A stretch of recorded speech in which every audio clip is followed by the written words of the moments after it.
सब देवता दैत्यों पर विजय प्राप्त करके बड़े आनंद में उत्सव मना रहे थे। तो देखा भगवान ने कि इनको अहम हो गया है कि मैं बलवान हूँ और मैंने दैत्यों पर विजय प्राप्त की। तो सभा के सामने भगवान एक यक्ष रूप में प्रकट हुए।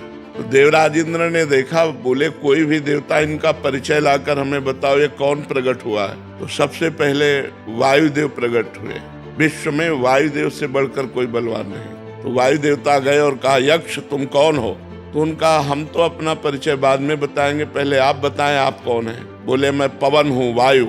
क्या है आप में क्षमता? तो उनका क्षमता ऐसी कि मैं पूरे त्रिभुवन को तिनके के समान उड़ा सकता हूँ। तो एक तिनका प्रकट किया और कहा उड़ा के दिखाओ।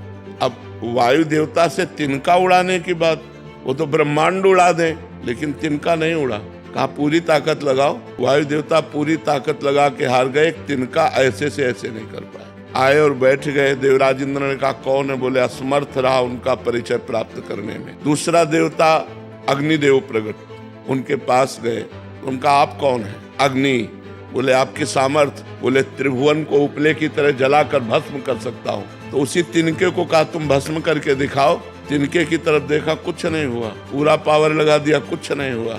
अग्नि देवता वापस जाकर बैठ गए और कहा मैं असमर्थ रहा। तब स्वयं देवराज इंद्र उठे। जे ही गए सो यक्ष अंतर ध्यान हो गए। यक्ष की जगह पर दुर्गा देवी प्रकट हुई और उनका देवराज इंद्र तू इतना घमंडी है कि तू भगवान से बात करने का भी अधिकारी नहीं है। इसलिए भगवान अंतर ध्यान हो गए।